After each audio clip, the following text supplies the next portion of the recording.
your God power. Get everything you ever wanted and live the life of your dreams. The Master's Course. Copyright 2010 by Richard Lee McKim Jr. All rights reserved.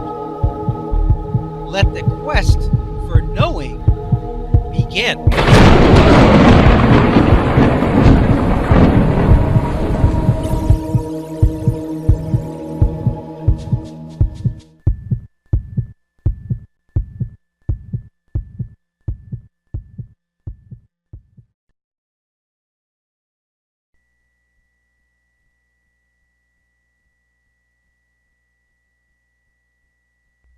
Okay, let's look at these illustrations.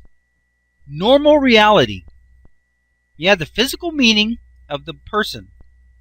Physical meaning is she's blind. That means something's wrong with her eyes, they're poked out, they're not working, whatever. She's blind. Then you have the physical meaning of a nose and an earlobe, which is basically just, fleshy skin. Then you have the physical meaning that seeing requires light in eyes. Then you have the physical result. She doesn't see.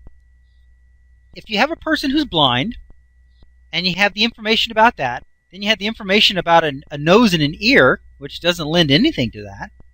And then you also include the normal information that seeing requires light in eyes, then you don't come up with the result of seeing. You don't see. That's the normal situation. You don't see. Now bring in your God power. Change some meanings. God power exercised by her own beliefs. You have the physical meaning of the person. Once again, that hasn't changed. She's blind. But then you have thought meaning. You can see with the nose and an earlobe. Now, if she didn't believe that, it wouldn't happen. But she believes it. She can see with her nose and her earlobe. The thought meaning.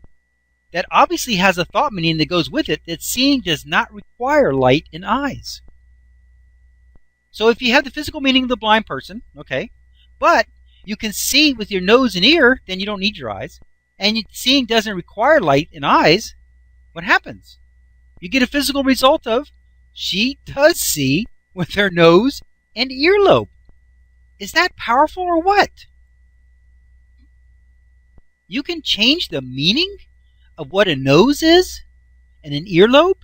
You can change it to being, I can see with my nose, I can see with my ear, and it can happen? That's God power for you. That's powerful. Let's look at the green here. It says, the ability has been elicited and activated in her own life experience.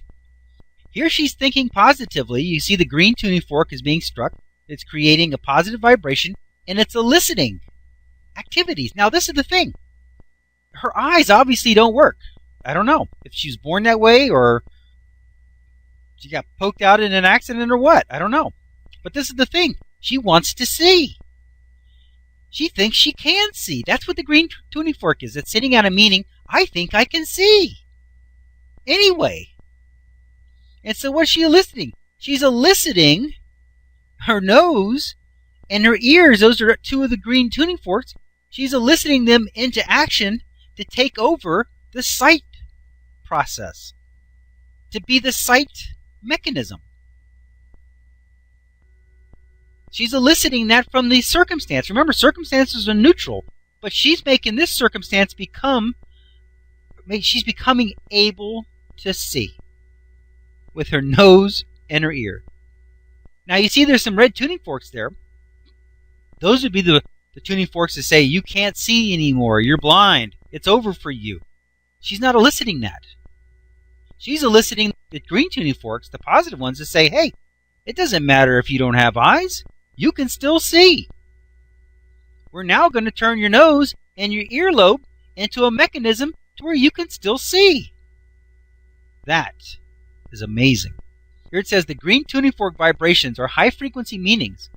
Whatever it takes to be able to see again, that is what she's bringing into action. And if it means she has to use her nose or her earlobe to see, that's what's going to happen. Here it says the red tuning fork vibrations are low frequency meanings, and they resonate and elicit all the things that will match them. She's not eliciting those. They're not activated. Those would be all the things that would keep her from being able to see. But she's exercising her God power. She's saying, doesn't matter if I don't have eyes. I can still see. And the situation resonance elicits from the situation a way to still be able to see. Now, the situation had unlimited possible outcomes. One of the outcomes was, you're blind, you can't see. It didn't elicit that outcome. Another possible outcome is, you can see anyway. She's eliciting that outcome. But then how? One of the possible outcomes out of the infinite possible is, you can see with your nose. Okay, she's eliciting that one. You can see with your left earlobe. She's eliciting that one. Out of the infinite possible things, she's eliciting those into action. By the meaning, I can still see. It doesn't matter that I don't have eyes. It doesn't matter. Remember, situations are neutral. You can elicit any outcome from any situation by exercising your God power. At this point, we are no longer in any position to make the sweeping statement that there is anything that can't be reality. As we move through this chapter and the rest of this book, we're going to see more and more things that must be reality because they have actually occurred. However, neither you nor I can ever say again that something is not reality just because we are unable to experience it ourselves. We are not in any position to determine or judge those experiences that are not our own. The only thing that we can say for sure is what is or is not reality for ourselves. The rest is someone else's work, and it's in their hands, rightfully so. In the 1960s, the prestigious Soviet Academy of Science investigated a Russian peasant woman named Rosa Kolosova, who could see photographs and read newspapers with the tips of her fingers, and pronounced her abilities genuine. Significantly, the Soviets ruled out the possibility that she was simply detecting varying amounts of stored heat different colors emanate naturally. She could read a black and white newspaper even when it was covered with a sheet of heated glass.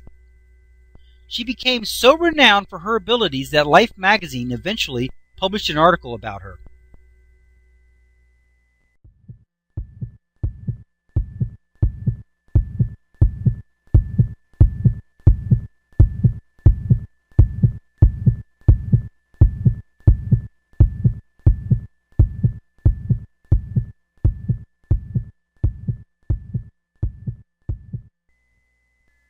To continue, go to How to Use Your God Power, chapter number 10, segment number 13.